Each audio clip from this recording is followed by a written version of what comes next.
In 1909, something emerged from the Pine Barrens that would force the federal government to seal files for decades. It started with livestock attacks.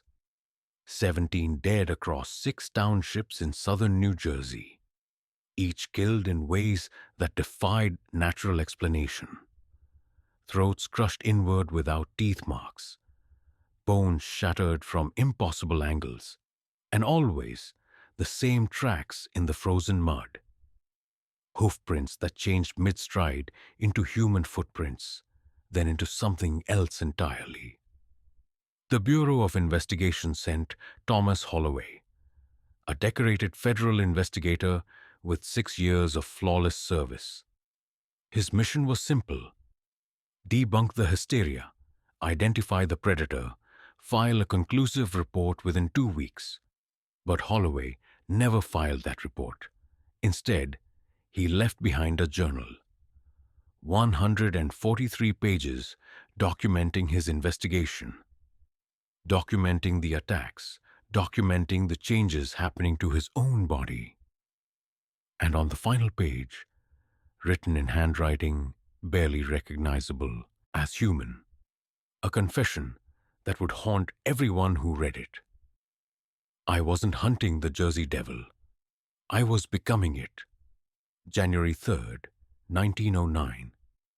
Federal Bureau of Investigation, Philadelphia, Pennsylvania. Director Bonaparte called me into his office this morning. The assignment came directly from Washington, marked urgent. 47. Reported sightings of what locals are calling the Jersey Devil across the Pine Barrens region. Mass panic spreading through rural communities. Livestock dead. People refusing to leave their homes after dark. "You're from Pennsylvania originally," Bonaparte said, sliding the case file across his desk. "Your family has roots in that region, correct?" I told him my great-great-grandmother was from New Jersey, but I'd never visited. My family moved to Philadelphia generations ago. "Good," he said. "Then you'll understand the people. Go down there, Holloway. Find out what's really happening. Animal attack, hoax, mass hysteria. I don't care which. Just give me facts I can report to Congress." I leave tomorrow morning. The newspapers are calling it the Jersey Devil, claiming it's a creature born in 1735 to a woman named Mother Leeds. Her 13th child, cursed and transformed. Folklore, obviously. Every region has its monster stories. This is likely a rabid bear or an escaped exotic animal from a traveling show. Still, I've been sleeping poorly these past few nights. Dreams of running through dark forests. I wake with my muscles aching, my heart racing. Martha says it's just nerves about the assignment. She's probably right. January 5th, 1909, Bristol Township, New Jersey. The fear here is real. Not the performative hysteria I expected, but genuine terror in the eyes of practical people. Mrs. Catherine Walsh, the postmaster, showed me her front door this morning. 4 deep gouges carved into the oak, each 8 inches long. The wood was shredded, fibers torn outward. "It tried to get in," she said, her voice steady despite pale hands. "I heard it on the roof first around 2 in the morning. Heavy footsteps, then scratching at my window. Then this." She touched the gouges. "It was trying to get inside." I examined the marks carefully under morning light. The spacing suggests something with hands larger than a bear's paws. The depth indicates considerable strength, but the angle disturbs me most. The marks slope downward, consistent with something standing upright at the door, reaching down to claw. A bear would attack from a lower position. I've interviewed 6 witnesses today. Their descriptions align too perfectly to dismiss. The creature stands roughly 6 feet tall on 2 legs, covered in dark matted fur. Head elongated like a horse, with visible teeth even when the mouth is closed, bat-like wings, hooves that leave distinct tracks. It moves both on four legs and upright on two. It screams like a woman dying, and it shows no fear of humans. Sheriff Samuel Morse is a pragmatic man, 58 years old, with 3 decades of law enforcement. "I don't believe in devils," he told me bluntly, "but something's killing livestock in ways I've never seen. And it's smart, vanishes when we hunt it, appears again the moment we stop looking. Tonight I'm at the Bristol Hotel. My room overlooks the town square. It's past midnight now. The dogs started barking an hour ago and haven't stopped. Every dog in town, their voices rising in waves of distress. I keep thinking about Mrs. Walsh's door, the desperation in those claw marks. Whatever made them understood the door was a barrier. Understood she was inside, was trying to reach her. My dreams have intensified. Last night I dreamed I was running through these same streets, moving faster than I've ever run, seeing clearly despite darkness. I woke at 3 a.m., standing at my window, my breath fogging the glass. I don't remember getting out of bed. January 7th, 1909, personal entry. Something happened last night that I'm struggling to process. I woke to complete silence. The dogs had stopped barking. The wind had died. Even the hotel's usual creaking had ceased. The silence felt oppressive, unnatural. I went to the window. It was standing in the center of the square, directly under the street lamp. I need to describe this carefully, factually. The creature stood on two legs bent backward at the knee. The torso was humanoid but covered in dark fur. The arms hung too long, past where knees should be. The head was elongated horse-like, with a heavy jaw and visible teeth. And the eyes.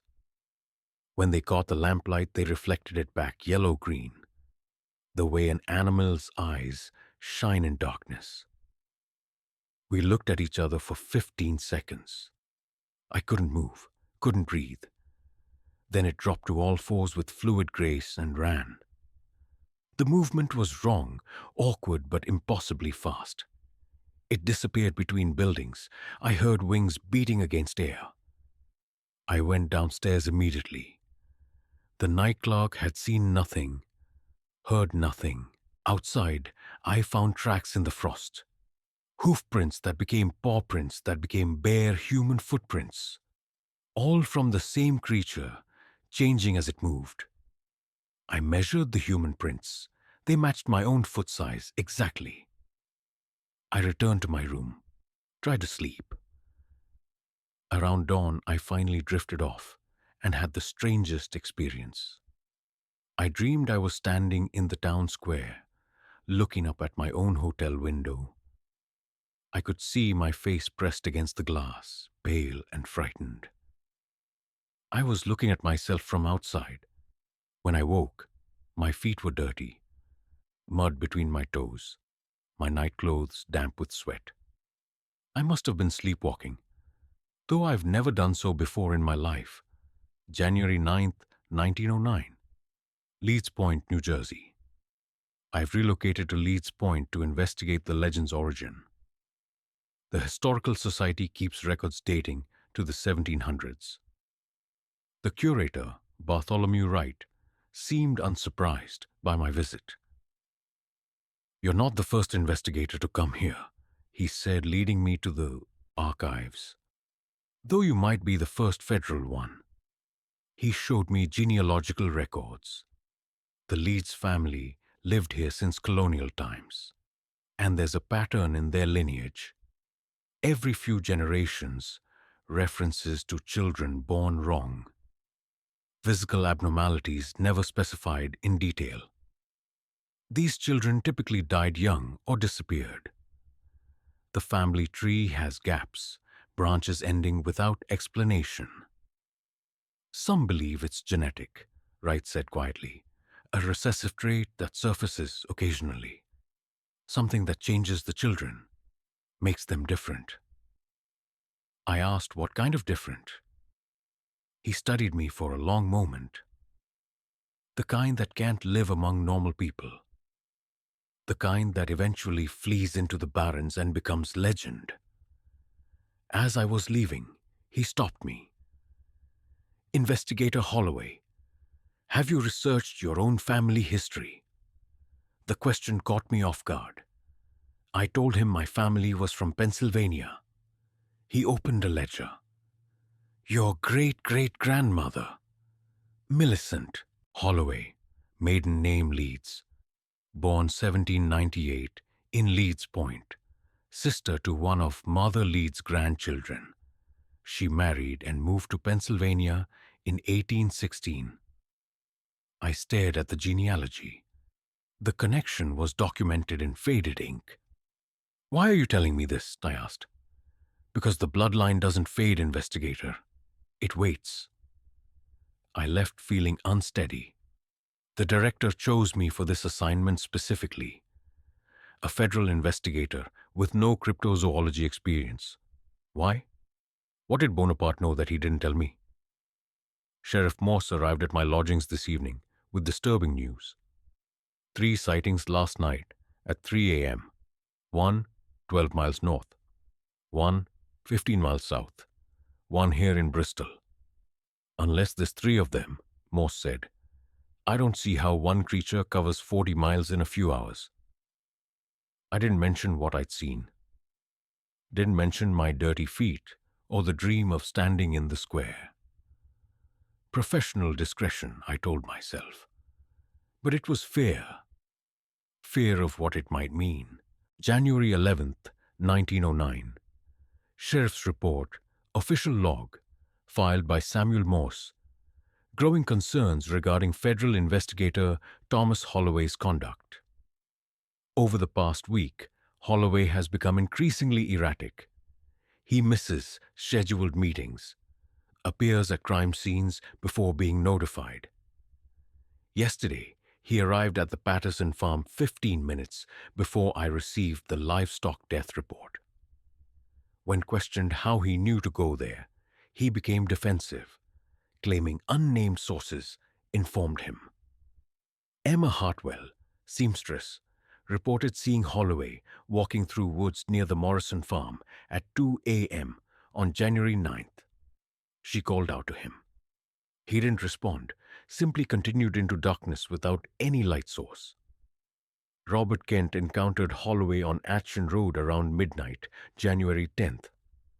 Kent said Holloway's eyes reflected light wrong, like an animal's. Holloway's voice was strained when he told Kent to leave the area immediately.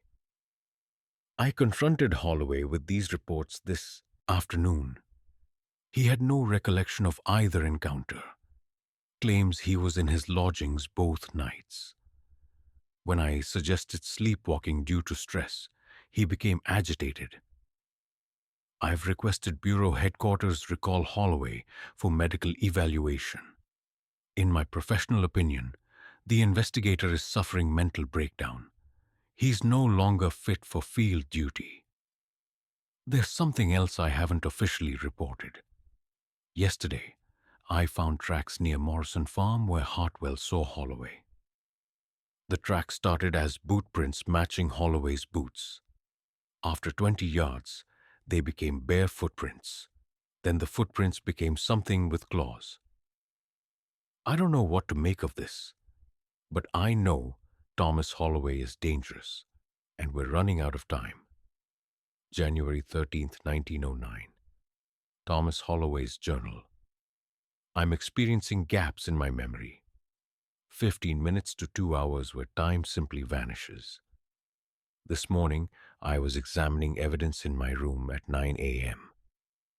The next moment I was aware of, it was 11:30 and I was standing in the woods with no memory of leaving.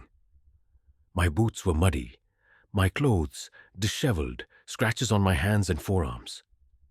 But I feel more alive than ever before, more alert, My senses have sharpened dramatically. I can hear conversations through walls. Last night at dinner, I could smell individual ingredients in the stew as separate scents rather than unified aroma. My vision has changed. Colors more vivid during day. At night, I see clearly in conditions that should render me blind. Last night I walked through the woods without a lantern, never stumbling, never losing my way. The dreams continue, but they're not dreams anymore. They're experiences, memories of things I'm doing while my conscious mind is absent. I dream of running through the barrens at tremendous speed, of hunting, of tracking prey by scent. I wake with my heart racing, my muscles warm, as if I've actually been exerting myself. There was another attack last night. Morrison Farm, 3 miles east. 5 sheep dead, throats crushed, but I have no memory of where I was between midnight and 3 a.m. I went to bed around 11 p.m., woke at dawn. But my boots were beside the bed, caked with mud. Blood under my fingernails, my clothes, back on my body, dirty and torn. I examined my hands this morning. The blood wasn't mine. I had no wounds. The amount suggested contact with something freshly killed. I told myself I cut my hand on a fence post yesterday, that the blood had been there all along. But I don't believe that. January 15th, 1909. Private entry. I understand now. The truth has been there all along, hidden in the legend, in my bloodline. The Jersey Devil wasn't born in 1735. It's older. It's a genetic legacy that surfaces every few generations. A recessive trait lying dormant through decades of normal births. Then, under right conditions, proximity to the barrens, stress, some biological trigger, it wakes. I found additional records at the Historical Society. The Holloway name appears repeatedly in Leeds Point records. Not just my great-great-grandmother, but others. A pattern across generations. Every 30 to 40 years, a Holloway child born near the Barrens displays unusual characteristics, advanced physical development, sensory abnormalities, psychological differences. Most died young. Officially disease, accidents, disappearances. But private letters speak of children who changed, who became something families couldn't control, who eventually fled into wilderness, or were seen but not recognized as human. The transformations happen slowly. Something in this region triggers it. Something in the soil, the water, the air, or something genetic requiring this location to activate. I can feel it now, moving through my body like a second heartbeat. My bones ache constantly, restructuring themselves. My spine feels wrong, too flexible. My hands are changing, fingers longer, nails harder, yellowing and curving. I tried cutting them yesterday. The scissors broke. My teeth are loosening, shifting, making room for new teeth growing behind them. Larger, sharper. When I look in the mirror, I see points pressing through my gums. I don't sleep anymore. I lie down, close my eyes, then I'm elsewhere. Moving through darkness with purpose. Morning brings fragments of memory, the smell of fear on livestock, the sound of my breathing, deep and powerful, the taste of fresh blood, warm and copper-rich. I'm not hunting the Jersey Devil, I am becoming it. And the worst part, God help me, I don't want it to stop. The human part of me is horrified, desperate, screaming for help, for someone to stop this. But another part, growing stronger each day, welcomes the change, feels relief, recognizes this as return to something authentic. That part doesn't see the Jersey Devil as monster. It sees it as what I was meant to be, Freedom, that's what it feels like. Not loss of control, not madness. Freedom from every limitation that's defined my existence. When I run through the barrens at night, I'm faster than I've ever been, stronger. My senses operate at levels humans can't achieve. I track prey by scent across miles, see in total darkness, hear heartbeats from hundreds of yards away. I hunted deer last night, 4 of them, caught all of them, felt their hearts stop against my palm. Such power, such perfect, beautiful power. The human part is horrified. The other part feels only satisfaction. The natural satisfaction of a predator exercising its purpose. Sheriff Morse came yesterday. I smelled him half a mile away, hid in the tree canopy, watching as he searched below. He looked so small, so fragile, so fundamentally prey. The instinct to drop on him, to eliminate the threat, was overwhelming. Only remaining threads of Holloway's consciousness prevented it. But those threads are weakening. Soon, they'll snap entirely. January 17th, 1909. Witness statement. Recorded by Sheriff Samuel Morse. Witness: Daniel Coombs, logger, age 34. I saw him 3 nights ago, near the old hunting trails, around 2 a.m. I was checking trap lines, running late. I heard something moving through brush, figured it was deer. Then I came around a bend and saw Holloway. He was crouched beside Betson's Creek drinking, not with his hands, on all fours, lapping at the water like an animal. His back was to me. I could see his spine through his torn shirt. The vertebrae pushing outward, creating a ridge that shouldn't exist on a human body. Then he heard me. Don't know how. I was downwind moving quiet, but he heard me, turned his head slow. His face, Sheriff. Still Holloway's face, but changed. The jaw longer, protruding forward. Teeth visible, even with mouth closed. Large yellow teeth overlapping like a predator's. His eyes caught my lantern light, reflected it back yellow-green.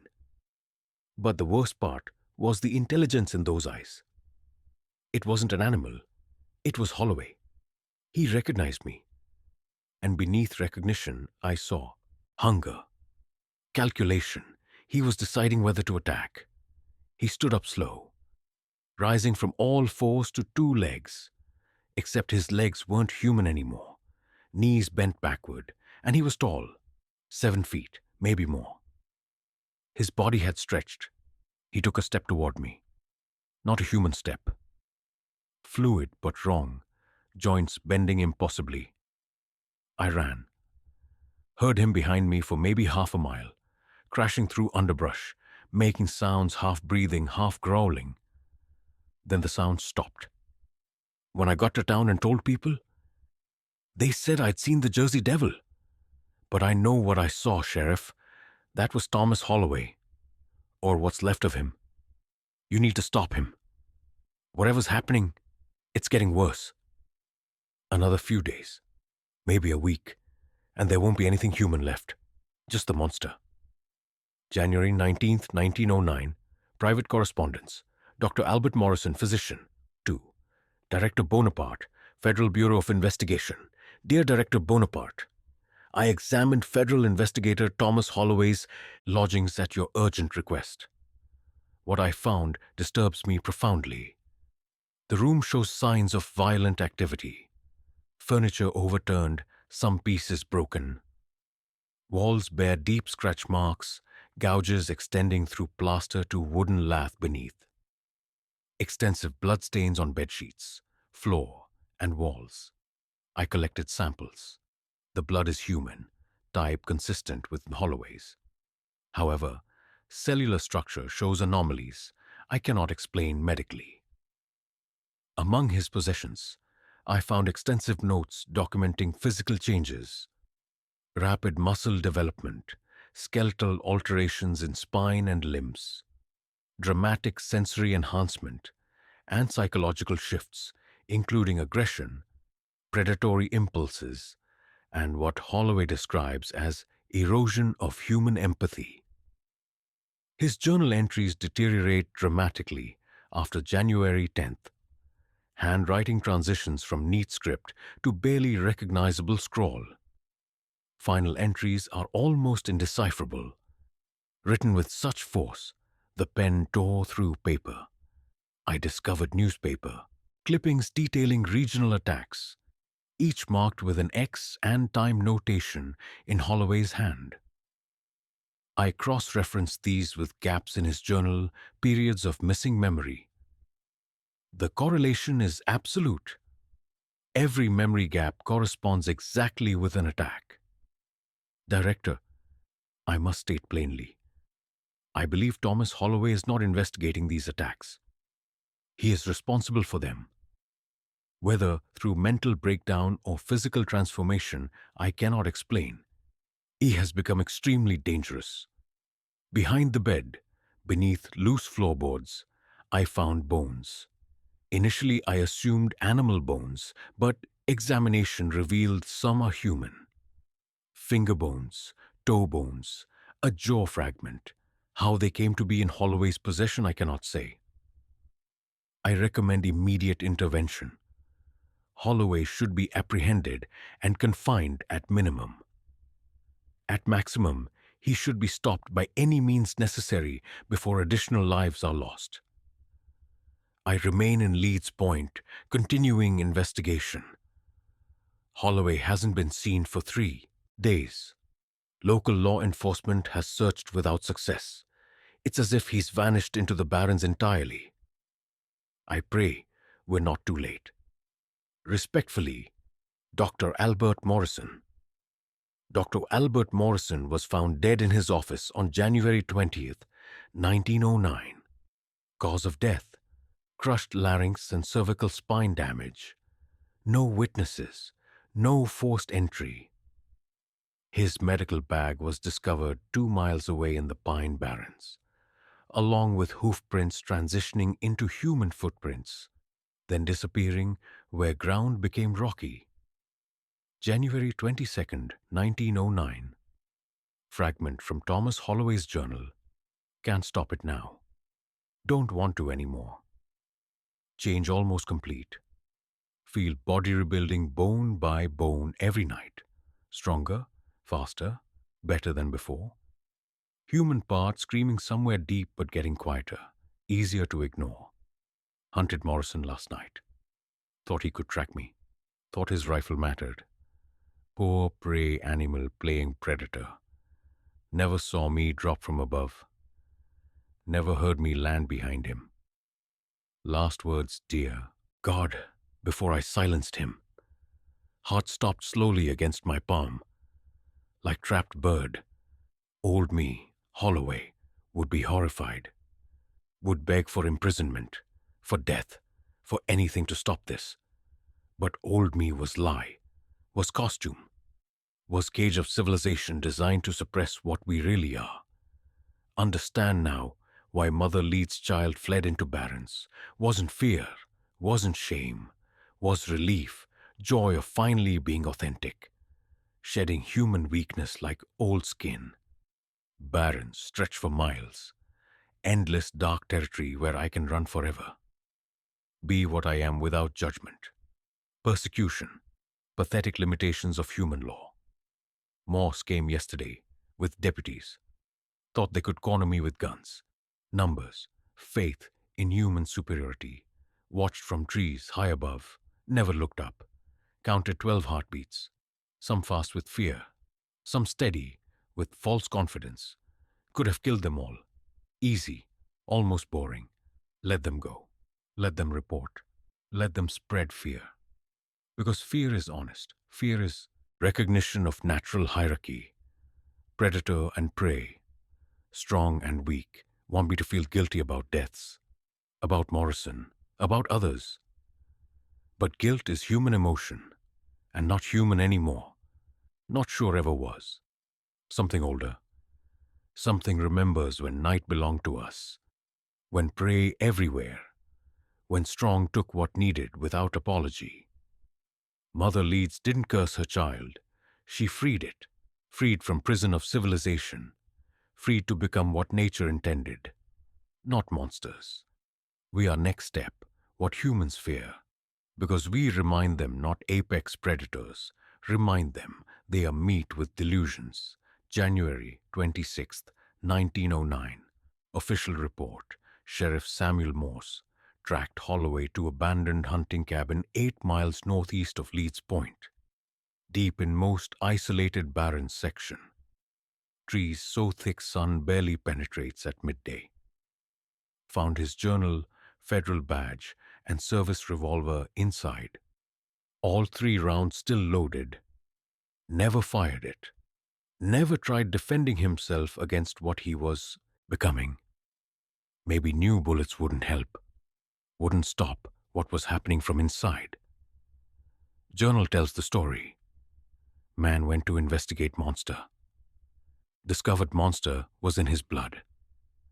Had been there his whole life, waiting for right conditions. Waiting for him to return to Leeds Point, where ancestors' bloodline was strongest. Found tracks leading from cabin into deeper wilderness. Started as boot prints. Holloway's boots confirmed. 50 yards out, they changed. Became hoof prints, then paw prints with claws, then something wasn't quite either, or both. Stride length increased until tracks were 20 feet apart. Whatever Holloway became, it was moving faster than anything human. Attacks stopped completely after January 26th. No more livestock killings. No sightings in populated areas. Either creature moved deeper into barrens where human contact is rare, or learned to hunt without leaving evidence. Thomas Holloway, the man is gone. Director Bonaparte ordered case officially closed. Report will state Investigator Holloway disappeared, pursuing suspect in difficult terrain, presumed dead due to exposure. Jersey Devil sightings attributed to mass hysteria, but I know truth, seen evidence, read journal, examined crime scenes, listened to credible witness testimony. Jersey Devil isn't legend or folklore, or creature to hunt and kill. It's bloodline. Genetic legacy surfacing in certain families when conditions align. It's evolution, but not kind we celebrate. Evolution backward or sideways into something, remembering what humans were before we walked upright and built cities and pretended we weren't animals. Thomas Holloway didn't die in Pine Barrens. He transformed there. Shed humanity like snake shed skin. Became what his blood always carried potential to become. Files will be sealed. Investigation buried. In few years, people will forget. Jersey Devil returns to folklore, campfire stories for children. But I won't forget, because I understand what we were dealing with. Not monster, not curse.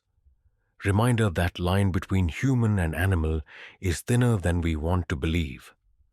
Sometimes in deep woods where civilization fades, that line disappears entirely.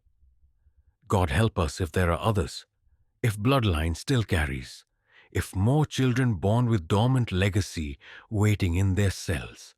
Because if Thomas Holloway could transform, if federal investigator with education and duty and family could become that thing in woods, then any of us could.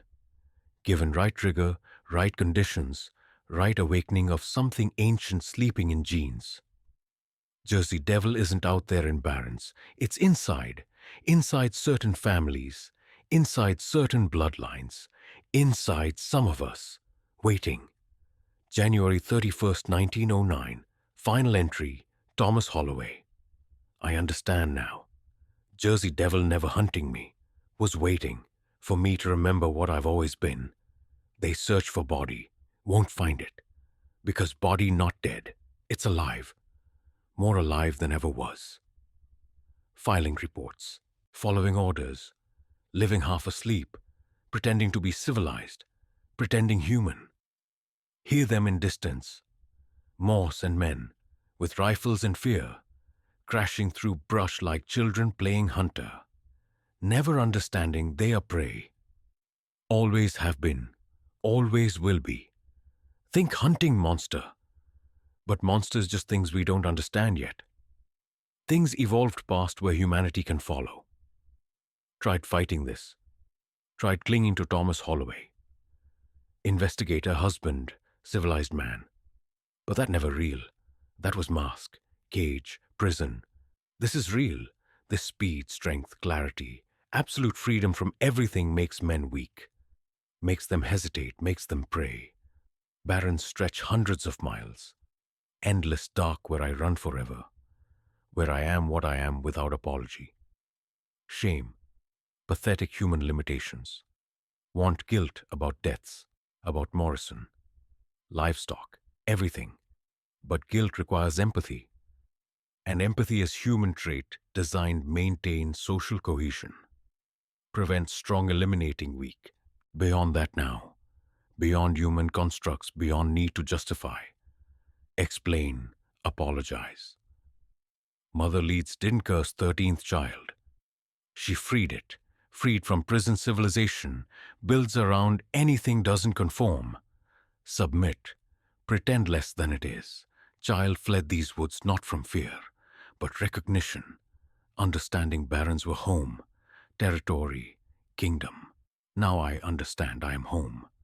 Moon rising full, bright, night calling, feel last threads. Thomas Holloway dissolving into what I've become. What always meant to be. Never find me.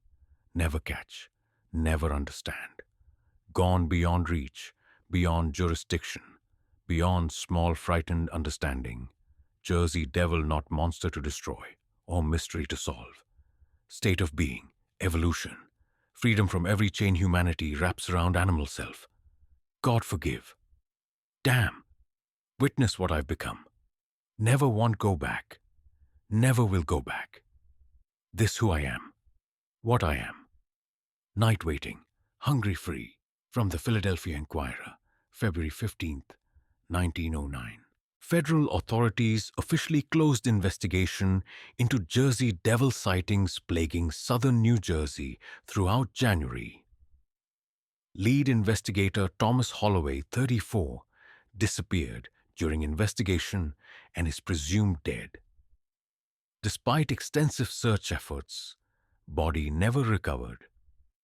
Bureau of Investigation concluded sightings resulted from mass hysteria, possibly triggered by exotic animal that has since left region or succumbed to harsh winter. Investigator Holloway, survived by wife Martha, who requested privacy.